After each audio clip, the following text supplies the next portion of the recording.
Bismillahirrahmanirrahim. Assalamualaikum warahmatullahi wabarakatuh.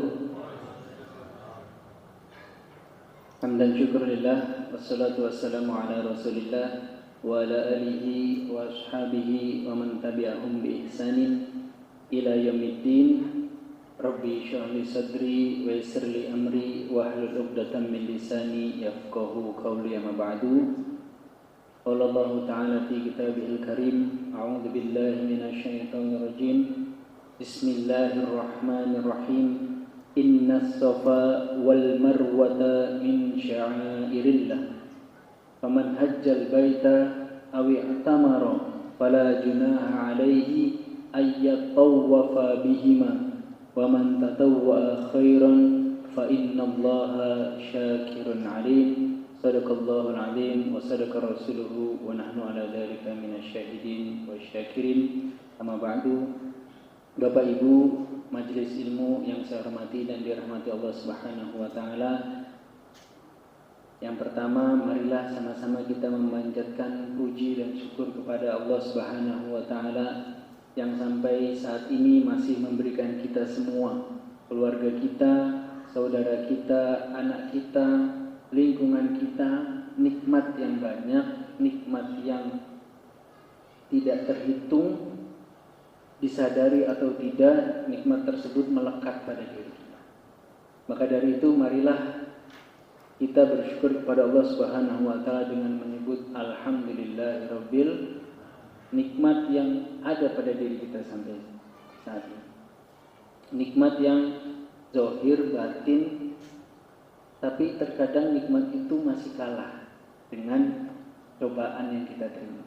Cobaannya 1, nikmatnya 10, tapi yang dirasani cobaannya.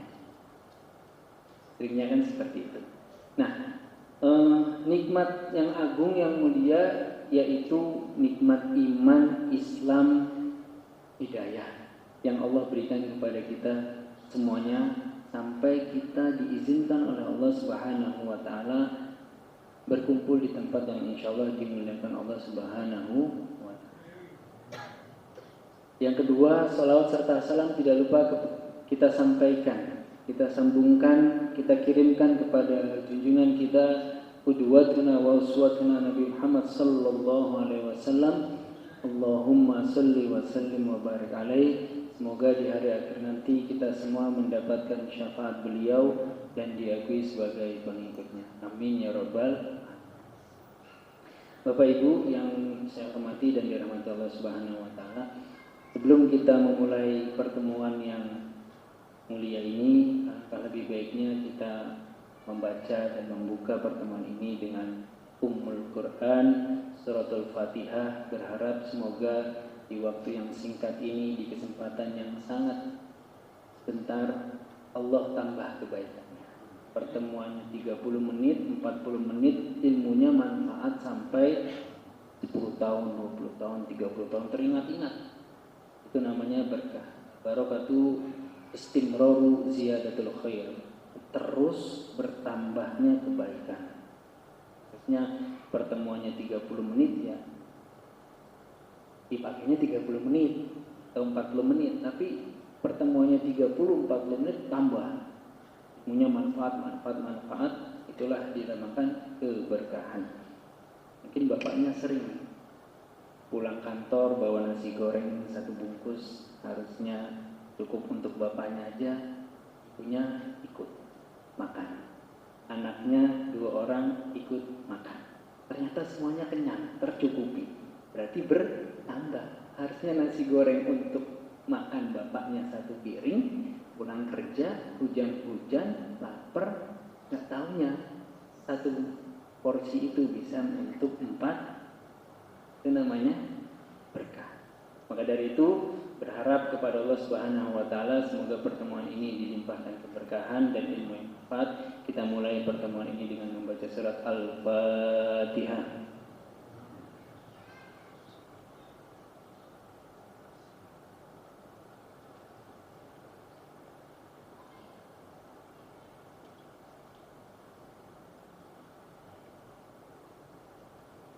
Amin amin ya rabbal alamin. Nggak ada mikrofon kecilnya, Pak? Oh, sudah di sana. Biasanya saya mikrofonnya sudah nyambung ke speaker. Bapak Ibu yang saya hormati dan dirahmati Allah Subhanahu wa taala, setelah 3 minggu alhamdulillah bisa berkumpul lagi di sini. Mohon maaf kemarin banyak absennya. Ada beberapa hal di Jakarta yang harus ditunaikan dan insya Allah sekarang kita akan mulai lagi. Hadis ke-42 masih di bab wudu, bab yang semua amal ibadah itu dimulai dengan wudu. Sholat, baca Quran, gitu. Yang mana pekerjaan ini harus kita tunaikan, sempurnakan agar pekerjaan yang lainnya juga sempurna, agar pekerjaan yang kita kerjakan wasilah wudu itu juga lengkap. Jangan sampai sholatnya lengkap, sempurna, wudunya kurang. Nah, ini yang harus sama-sama kita perbaiki. Di tanggal 29 November berarti 1,5 bulan yang lalu, saya pernah menyampaikan hadis idza tawaddu'tum fabda'u biyaminikum. Di hadis sebelumnya itu nggak ada spesifikasi mengenai wudu itu tangan kanan dulu atau tangan kiri dulu. Kan sebelumnya random ya Pak ya. Maksudnya boleh tangan kanan dulu, boleh tangan kiri dulu. Yang penting harus tertib berurutan. Tapi makin kesini hadisnya dispesifikasikan lagi, dijelaskan lagi. Di hadis ke-42 yang mana dari Abu Hurairah radhiyallahu anhu qala, semoga Allah meridhai Abu Hurairah, beliau berkata, qala Rasulullah sallallahu alaihi wasallam, bahwa Rasulullah sallallahu alaihi wasallam bersabda, idza tawaddu'tum, jika kalian berwudu. Idza tawaddu'tum, tumnya ini kembali ke antum atau kalian. Jika kalian berwudu, fabda'u, maka mulailah biyaminikum, dengan yang kanan. Tangan kanan dulu, telinga kanan dulu, terus kaki kanan dulu. Nah, diriwayatkan akhrajahu arba'ah wa sahhahahu Ibnu Huzaimah. Hadis ini diriwayatkan oleh imam yang 4 dan disahihkan oleh Ibnu Huzaimah. Adapun pelajarannya, mengulang sebentar, yaitu pertama, perintah di dalam hadis sebagai anjuran, bukan wajib. Anjuran aja, bukan wajib. Kalau wajib kita tidak mengerjakan, maka mendapat dosa atau punishment. Nah, Imam Nawawi berkata, para ulama sepakat bahwa mendahulukan anggota wudu yang kanan adalah sunnah. Siapa yang menyalahinya tidak mendapatkan keutamaannya, tetapi wudunya tetap hanya derajatnya sunnah menurut Imam Nawawi. Tapi kalau udah kita ketahui, masa nggak dikerjakan? Kan sayang. Sama kayak sunnah ihram, sunnah ketika mau umroh. Sunnah nilainya, tapi masa udah jalan jauh-jauh, bepergian, safar jauh-jauh tidak dikerjakan? Kan eman, sayang. Toh juga tidak terlalu berat. Terus yang kedua adalah mendahulukan yang kanan dalam berwudu berkaitan dengan kedua tangan dan kaki. Sedangkan wajah merupakan satu anggota yang dibasuh secara bersamaan, demikian pula kepala. Nah, jadi untuk tangan dan kaki. Kalau untuk hidung, ini satu kesatuan, seperti itu. Jadi terus juga kepala, nggak yang kanan dulu atau kiri, ini satu kesatuan. Adapun poin yang ketiga,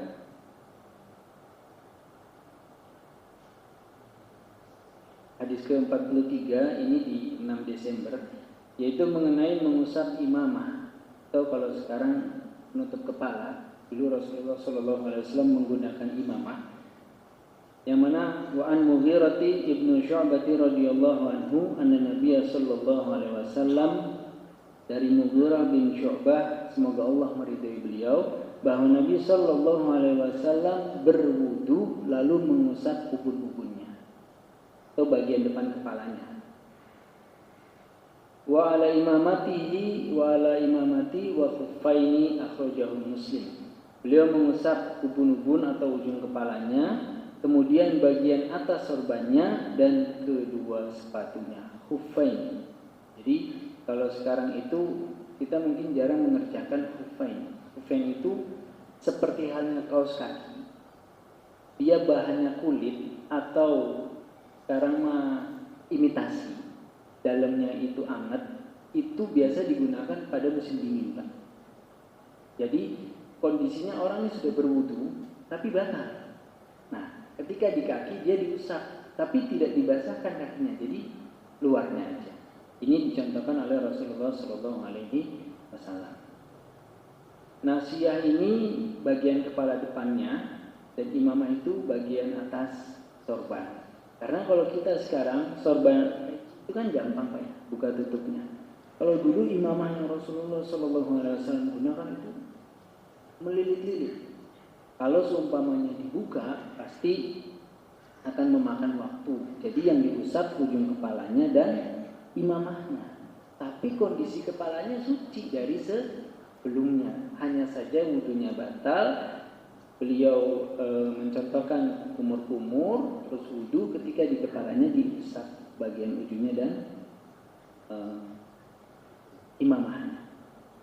Adapun pelajaran hadis ke-43 yaitu kemudahan syariat dengan membolehkan mengusap sorban dan ubun-ubun karena adanya kesulitan mengusapnya di setiap. Terlebih di musim dingin, Pak. Di sini kita sedingin-dinginnya paling 16 atau belasan derajat lah, sama kayak dinginnya di dalam ruangan AC. Tapi apakah Bapak Ibu pernah merasakan tinggal di suhu yang 0 atau minus derajatnya? Dinginnya seperti apa? Itu jangankan mau wudhu, kadang mau bergerak aja itu udah malas. Dan biasanya musim dingin itu kalau kita sekolah dulu di Mesir itu kerjanya ya kamar, belajar, pagi pas ujian. Jadi mau bergerak itu minus 1, minus 2, kadang memang itu dingin Pak. Kemana-mana harus pakai jaket double 2, double 3, seperti itu.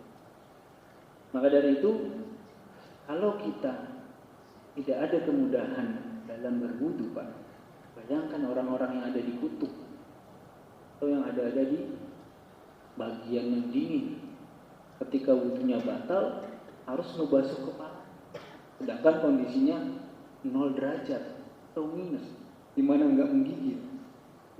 Jadi ini adalah bentuk kemudahan syariat. Tapi kemudahan yang diberikan ini jangan lantas dimudah-mudahkan. Masa cuma mohon maaf, mungkin di daerah Gunung Pacet dingin Ustaz, ini aja di gampang-gampangin. Kalau masih bisa, ittaqullaha mastata'tum, bertakwalah kepada Allah sebisa kita. Kalau masih bisa diusap, dibasuh, ya kerjakan. Tapi kalau memang kondisinya menghalangi kita, barulah kemudahan itu bisa digunakan. Adapun poin kedua yaitu dalam berwudu boleh mengusap sorban asalkan sorbannya suci, yang tadi sudah saya sampaikan. Tidak disyaratkan harus dalam keadaan suci waktu memakainya dan tidak dibatasi waktu tertentu. Kapan saja selama memakai sorban boleh mengusap. Tapi rata-rata insya Allah kepala ini jarang terkena kotoran. Maksudnya dibandingkan tangannya. Tangan kan kadang kita ke kamar mandi, ke toilet. Kalau kepala kan insya Allah selalu suci, terlebih ketika tertutup oleh penutup kepala. Bapak Ibu yang saya hormati dan dirahmati Allah Subhanahu wa taala, terus ada pertanyaan. Ustaz, kalau saya junub terus saya boleh tidak mandinya hanya mengusap sorban aja? Nggak boleh.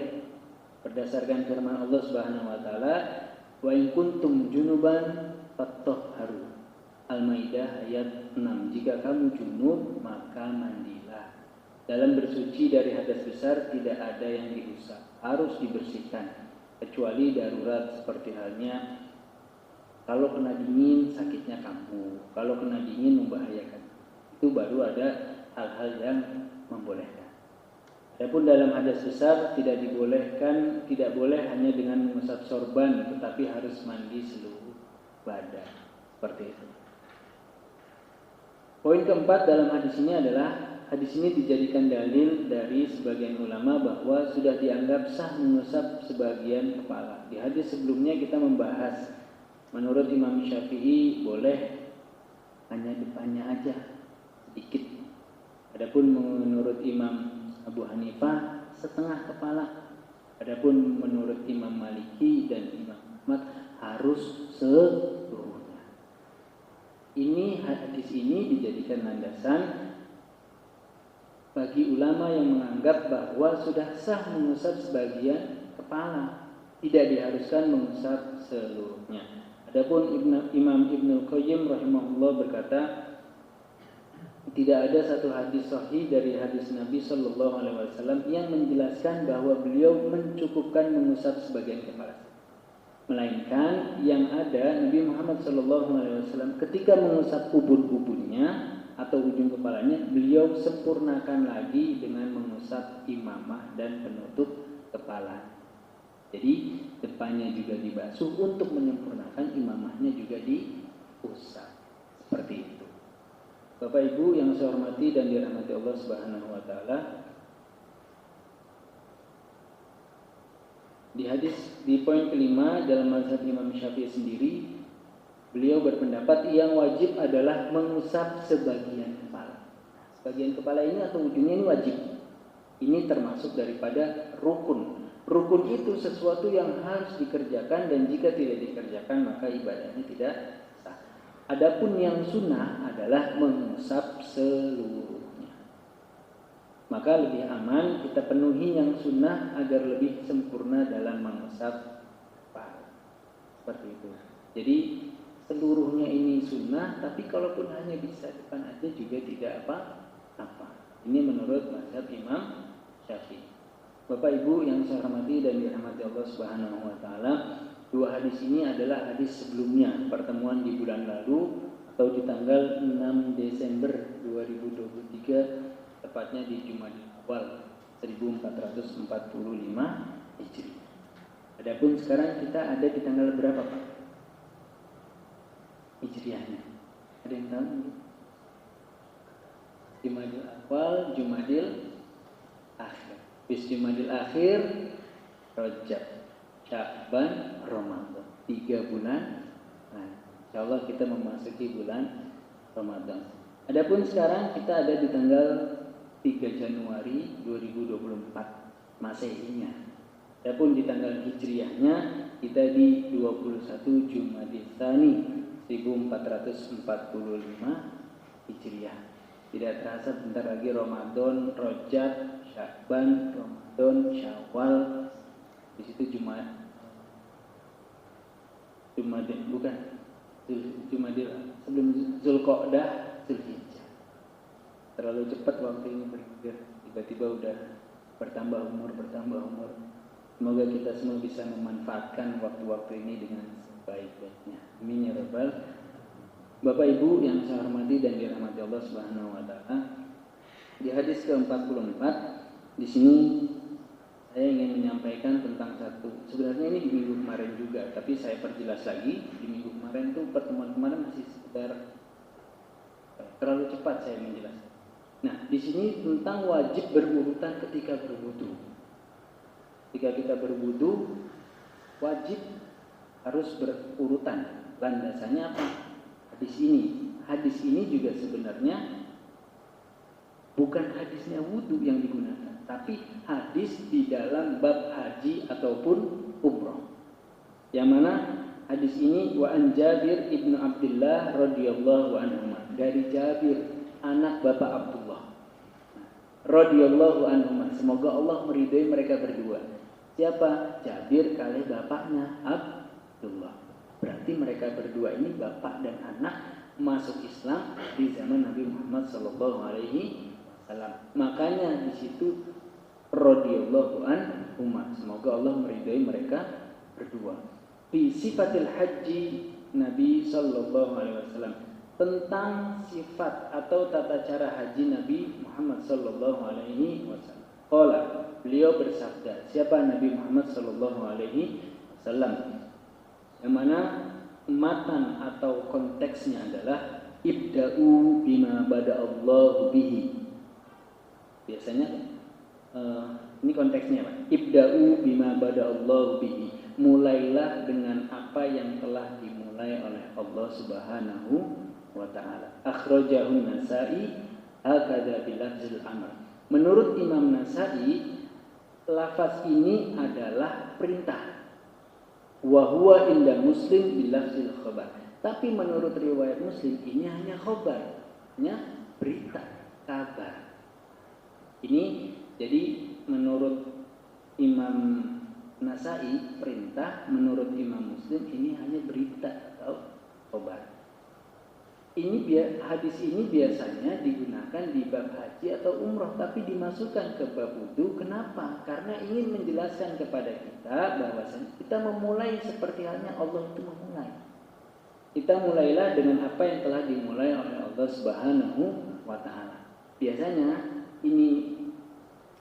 hadis ini atau ayat ini digunakan ketika selesai tawaf 7 putaran, kemudian doa, kemudian salat sunnah tawaf, kemudian menuju dari depan Ka'bah ke Mas'a. Mas'a itu tempat sa'i. Kegiatannya dinamakan sa'i, tempatnya dinamakan Mas'a. Ketika kita naik di tangga, itu biasanya kita akan dimulai oleh pembimbingnya itu dengan Abda'u bima bada'allahu bihi wa rasuluhu. Mulailah dengan apa yang telah dimulai oleh Allah. Innas safa wal marwata min sya'airillah. Faman hajjal baita aw i'tamara fala junaha alaihi ay yatawwafa bihima wa man tatawwa'a khairan fa innallaha syakirun alim. Itu ketika mendaki bukit Safa. Nanti mau nyampe Marwah juga kita disunahkan membaca ayat tersebut. Balik lagi ke Marwah, kita juga disunahkan membaca ayat tersebut. Bapak Ibu yang saya hormati dan dirahmati Allah Subhanahu wa Ta'ala, kembali ke periwayatnya perawi ini. Namanya Jabir, anaknya Bapak Abdullah. Jabir ibnu Abdullah. Jabir anak laki-lakinya Bapak Abdullah. Kalau Aisyah bintu atau binti, anak perempuan dari mat atau bapak siapa. Kalau laki-laki bin, kalau perempuan binti. Jabir ini adalah putra Abdullah bin Haram radhiyallahu anhu. Jabir ini meriwayatkan haji Nabi Shallallahu Alaihi Wasallam yang paling lengkap. Nabi Muhammad berapa kali haji? Ketika haji wada sebelum beliau wafat. Karena itu hadis ini bisa dijadikan rujukan manasik sebagaimana dilakukan oleh Syekh Albani dalam bukunya Sifat Haji Nabi. Hadis Jabir dijadikan pokok, sedangkan riwayat-riwayat yang lain dijadikan pelengkap apa yang tidak disebutkan di dalam ayat. Nah, Bapak Ibu yang saya hormati dan dirahmati Allah Subhanahu wa Ta'ala, hadis ini diriwayatkan oleh Imam Muslim dengan lafal khobar, yaitu saya memulai dengan apa yang telah dimulai Allah setelah selesai tawaf yang tadi saya sampaikan. Terus tadi ini sudah saya sampaikan. Hadis ini tentang haji ketika kenapa dicantumkan oleh pengarang Ibnu Hajar Al-Asqalani di dalam buku. Hadisnya rata-rata hadisnya ini konteksnya haji dan umroh. Tapi kenapa dimasukkan ke bab itu? Untuk menjelaskan bahwa hadis ini bersifat umum.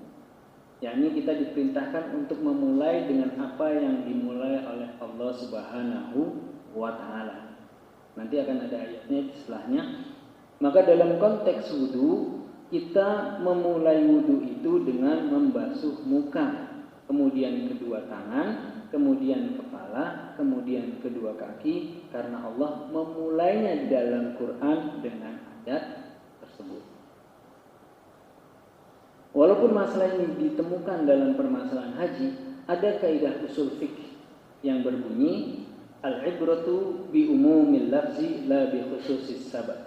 Jadi pelajaran itu diambil dari keumuman lafaznya, bukan dari kekhususan sebabnya. Lafalnya ini kita memulai seperti halnya Allah memulai, kan umum. Tidak dari khususnya sebab. Sebabnya apa? Mengenai haji dan umroh. Tapi umumnya kita diperintahkan untuk memulai seperti halnya Allah telah memulai. Seperti itu. Dari sini diambil kesimpulan wajibnya atau tertib ketika wudu antara anggota wudu, yaitu tadi rukunnya itu membasuh wajah, membasuh kedua tangan, mengusap kepala dan membasuh kedua kaki seperti disebutkan dalam Quran surat Al-Maidah ayat ke-6. Inilah yang menjadi pendapat Imam Ahmad dan Imam Syafi'i. Bapak Ibu yang saya hormati dan dirahmati Allah Subhanahu wa taala, jadi ketika Allah memerintahkan kita di dalam Quran surat Al-Maidah ayat 6, ya ayyuhalladzina amanu, wahai orang-orang yang beriman, idza kumtum, jika kalian hendak mendirikan ila sholati, yaitu salat, Allah memulainya apa Pak? Fagsilu wujuhakum, yaitu basuhlah wajahmu. Jadi kita ngikutin hadis tadi itu menjelaskan yang ini. Apa yang dijelaskan Allah? Fagsilu wujuhakum, basuhlah wajahmu. Wa aydiyakum ilal marafiq, lalu tanganmu sampai dengan siku. Wamsahu, dan basuhlah kepala. Wa arjulikum ilal ka'baini, dan juga kakimu sampai dengan mata. Maksud hadis tadi, Allah memerintahkan kita sesuai ayat ini, yaitu basuh wajah, terus juga basuh tangan sampai mirfaq, mengusap kepala dan kaki. Ya ini yang harus kita kerjakan, yang harus kita lakukan. Walaupun hadis tadi mengenai haji atau umroh atau sa'i, tetap kita mengambil pelajarannya dari umumnya lafal, bukan khususnya sebab. Kalau seumpamanya kita mengambil pelajarannya dari khususnya sebab, berarti itu hanya untuk sa'i. Tapi yang diambil adalah dari umumnya lafal. Bapak Ibu yang saya hormati dan dirahmati Allah Subhanahu wa taala, ketika sa'i itu kita tuh dicontohkan oleh Ibunda Siti Ibunda Siti Hajar. Mulai dari Safa Marwa 1 kali, Marwa Safa 2. Bagaimana orang terdahulu Muslim dan leluhur kita mengajari kita agar kita bisa pantang menyerah, terus berikhtiar, jangan kendor, entah itu masalah duniawi atau ukhrawi, yakin kepada Allah. Waktu itu Bu, jangankan manusia, serangga itu nggak ada yang tinggal di Ka'bah, nggak ada yang tinggal di daerah Makkah. Sampai akhirnya Allah Subhanahu wa taala memerintahkan Nabi Ibrahim alaihissalam membawa istrinya dan anaknya, Ibunda Siti Hajar dan Nabi Ismail, ke Makkah Al-Mukarramah, dibangunlah Ka'bah. Ibunda Siti Hajar ini tinggal berdua dengan Nabi Ismail. Harusnya menyusu putranya yang masih balita. Tapi karena waktu itu air susunya kering, tidak ada, akhirnya beliau berikhtiar mencari air minum. Mulai dari Safa ke Marwa, jalan Pak. Dulu nggak ada sendal swallow, piper, apalagi Crocs. Mungkin hanya telanjang kaki atau nyeker. Tapi beliau berikhtiar.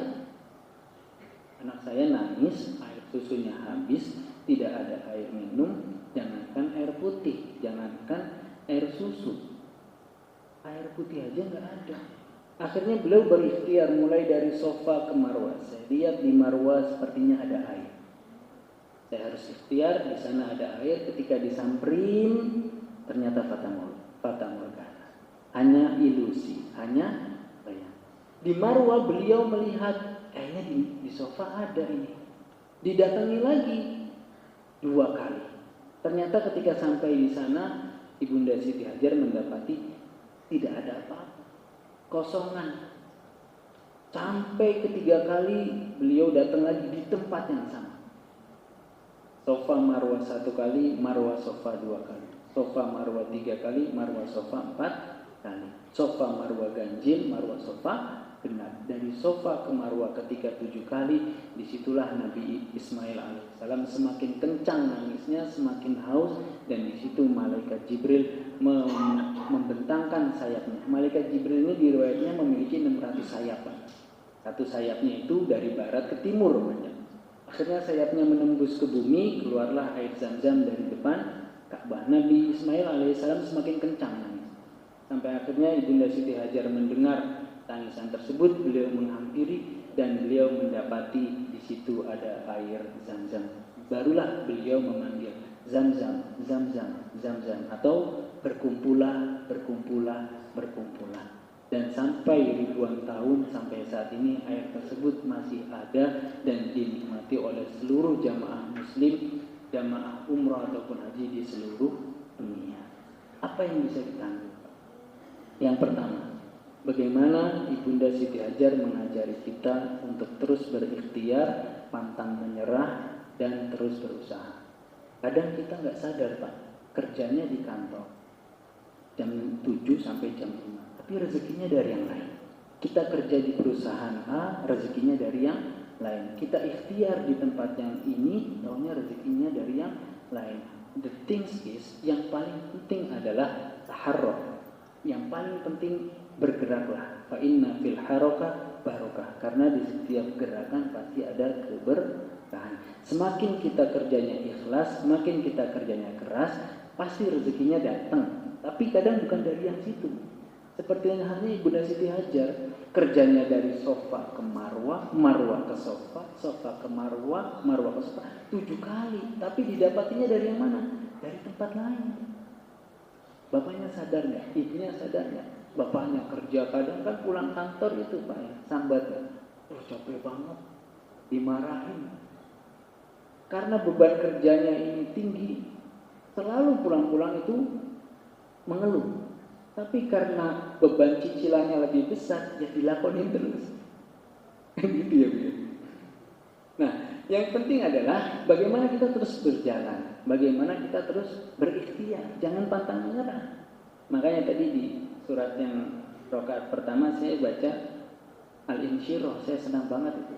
Di akhir ayatnya itu fa idza faragta fansab wa ila rabbika farghab. Jika kamu telah selesai dari suatu urusan, dari suatu ibadah, dari suatu pekerjaan, fansab, maka bekerja keraslah untuk pekerjaan yang lainnya. Wa ila rabbika farghab, dan hanya kepada Tuhanlah engkau berharap. Ikhtiar terus, usaha terus, jangan pantang menyerah. Sekarang ini kan beritanya kan udah 2 bulan atau 1 tahun ini kan beritanya aneh-aneh Bu. Ada orang tua yang di Jakarta Selatan itu kan, yang 40 tahun, 41 tahun menghabisi 4 anak karena tuntutan ekonomi, karena ini, karena itu kan. Kasihan, mereka kurang haus ilmu agama, akhirnya mereka lupa dulu tuh kita juga di Islam tuh bukan hanya ibadah aja yang diajarin, tapi dunia juga kita diminta untuk ikhtiar, pantang menyerah. Bagaimana orang-orang terdahulu menghancurkan, menundukkan Konstantinopel, cuma karena mungkin kita belum sampai ilmu itu ke kita, kita belum membaca, kita belum memulai. Dengan apa? Iqra, bacalah. Akhirnya kita nggak tahu. Nah, yang ingin saya sampaikan adalah bagaimana kita, hal ini saya sampaikan untuk diri saya sendiri khususnya dan umumnya untuk para jamaah, agar sama-sama kita bisa berjuang, kita bisa berikhtiar untuk diri kita sendiri.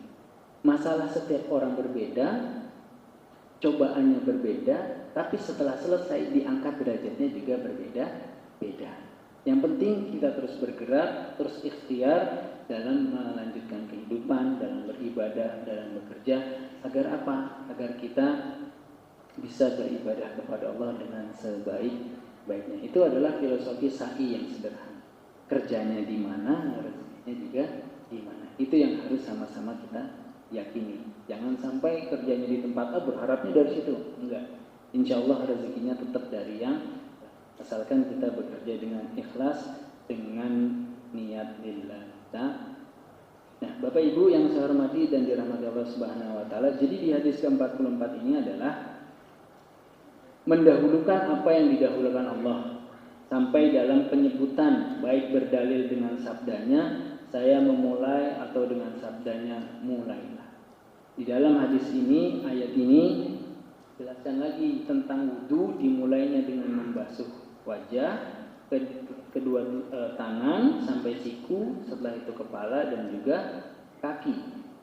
Adapun poin kedua, mengambil hukum berdasarkan keumuman, bukan berdasarkan kekhususan sebab. Jadi yang diambil pelajarannya adalah umum tadi. Hadisnya itu ibda'u atau abda'u bima bada'allahu bihi. Umum ini konteksnya. Mengambil pelajarannya dari umumnya lafal, bukan khususnya sebab. Karena sebabnya tadi hanya untuk haji dan umroh. Nah, ini bersifat umum sekalipun Nabi Shallallahu Alaihi Wasallam bersabda dalam masalah yang bersifat khusus atau haji dan umroh. Tapi mengambil pelajaran berdasarkan keumuman lafal. Bapak Ibu yang saya hormati dan dirahmati Allah Subhanahu wa taala, adapun pelajaran yang ketiga adalah pentingnya kita memerhatikan tadabbur Al-Qur'an dengan mendahulukan apa yang didahulukan dan mengakhirkan apa yang diakhirkan. Dengan demikian kita mengetahui bahwa kaum muhajirin itu sinten Bu? Muhajirin kali Ansor. Muhajirin itu orang-orang yang berhijrah dari Mekah ke Madinah. Orang Ansor itu orang-orang yang membantu atau penduduk asli kota Madinah. Dari sini, dengan demikian kita mengetahui bahwa kaum muhajirin lebih utama dari kaum Ansor. Karena Allah Subhanahu wa taala berfirman, orang-orang yang terdahulu lagi yang pertama-tama masuk Islam di antara orang-orang muhajirin dan Ansor. Makanya kalau Bapak Ibu umroh di sana ada di sebelah agak ke barat pintu 333. Pintu pagarnya itu 328.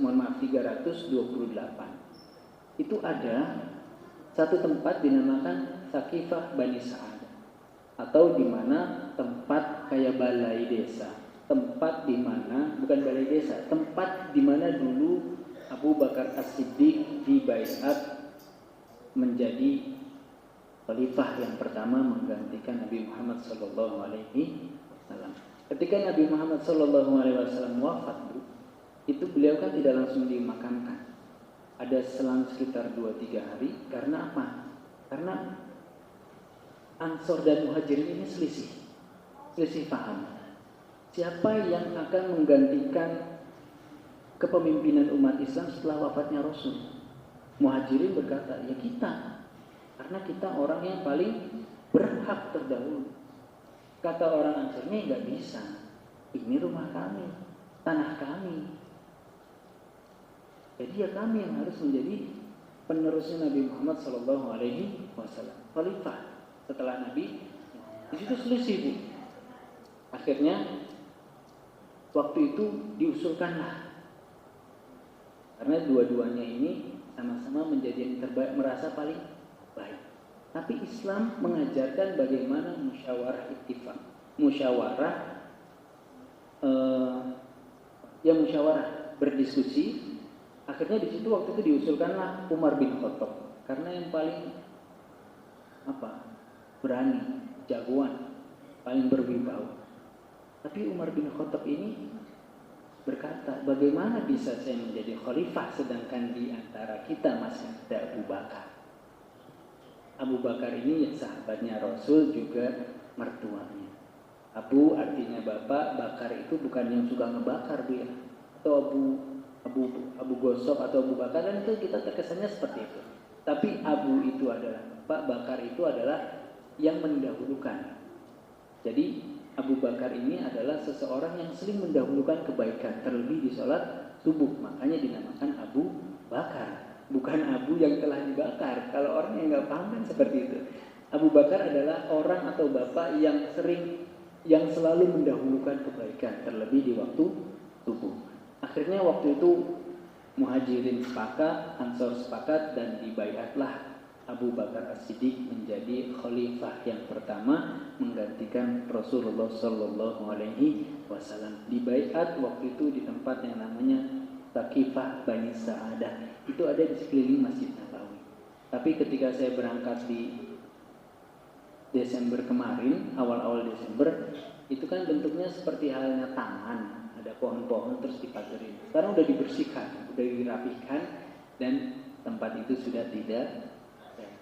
Itu baru Desember kemarin saya berangkat. Waktu Novembernya saya berangkat masih ada, masih bisa menjelaskan ke jamaah, ini Bu tempat Abu Bakar As-Siddiq di baiat, tapi di Desember kemarin sudah dirapihkan atau entah jadinya seperti apa, yang penting sudah direnovasi seperti itu.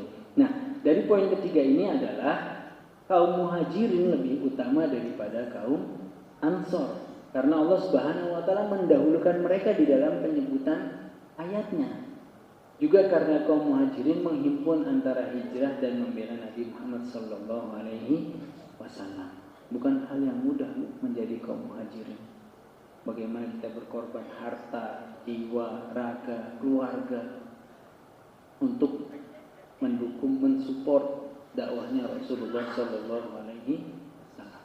Meninggalkan kampung halamannya. Bayangkan kalau kita ada di posisi itu, kira-kira kita bisa enggak? Kira-kira kita sanggup nggak mendermakan semua hartanya, terus meninggalkan keluarganya, berperang? Sekarang ini nikmatnya buat bapak-bapak ini salah satu nikmatnya.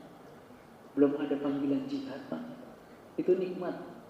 Kita bisa kerja dengan baik, kita bisa berkumpul dengan keluarga dengan baik. Bayangkan kalau ada panggilan jihad, kita meninggalkan anak, istri, keluarga. Kira-kira kita bisa nggak? Walaupun itu ganjarannya nanti adalah syahid ataupun surga, tapi beban hati itu kira-kira bisa nggak kita terima?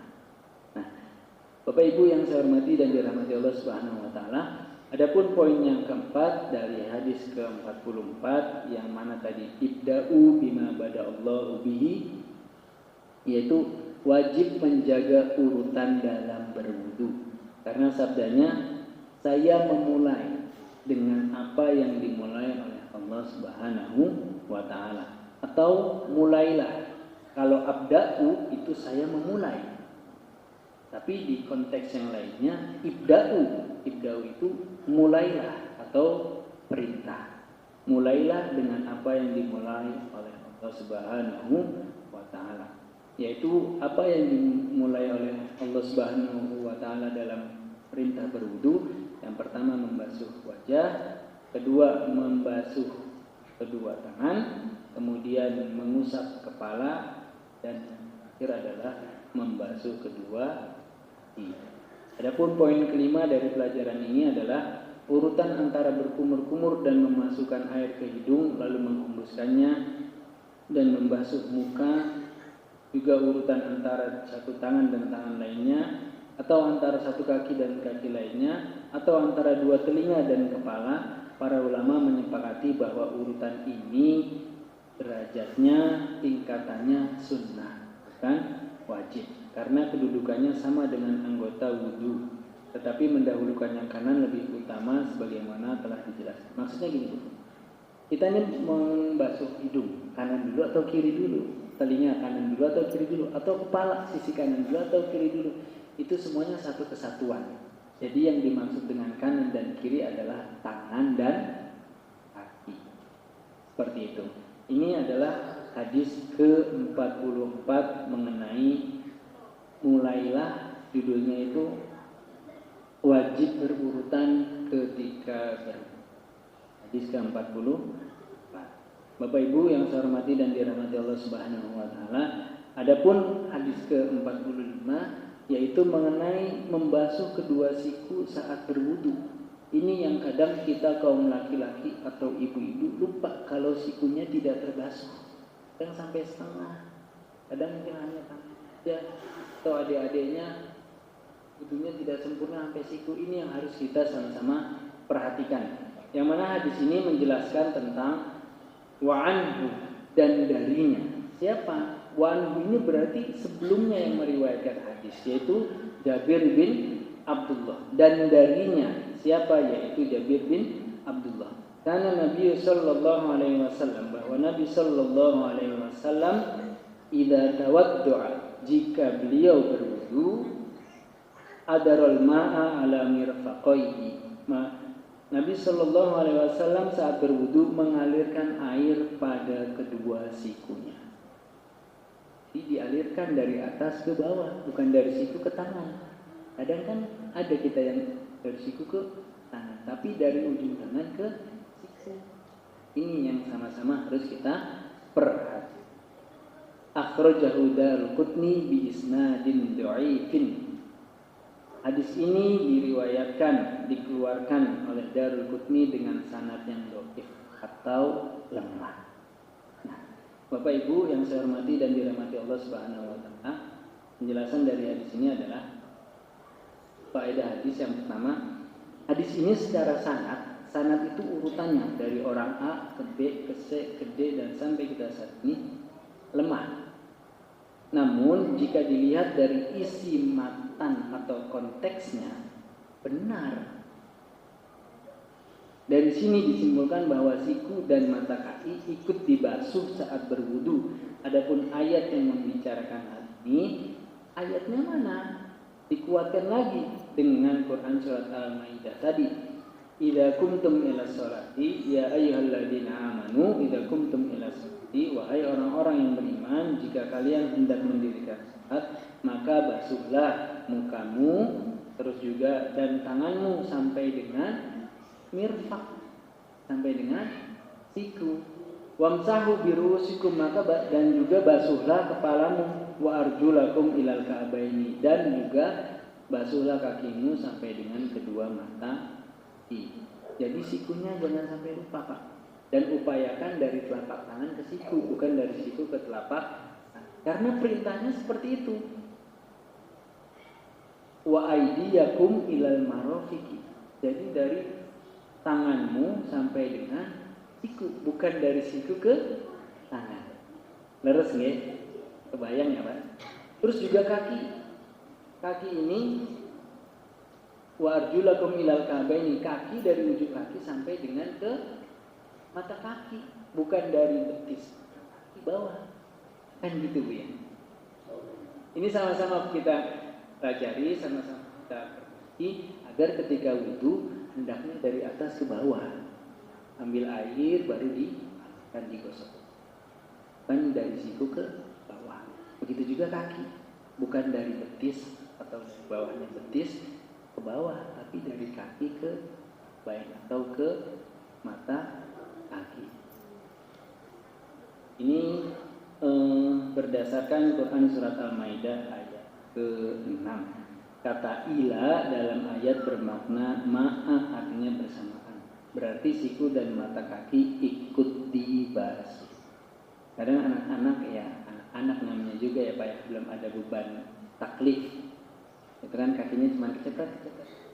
Kadang dewasa juga melihatnya cepat. Jadi harus dibasuh, kalau bisa ditadlik, disikat biar menyeluruh. Adapun pelajaran dari hadis ini yang mana memerintahkan kita agar wudu sampai dengan siku dan juga mata kaki. Yang pertama, hadis ini dicantumkan oleh pengarang yaitu Ibnu Hajar Al-Asqalani untuk menjadi dalil atau landasan bahwa membasuh kedua siku adalah wajib. Jangan sampai ditinggalkan. Tetapi hadis ini lemah sebagaimana dikatakan pengarang. Sebagai penggantinya, hadisnya itu lemah karena urutan orang yang meriwayatkan, tapi isinya benar dan sesuai dengan Quran.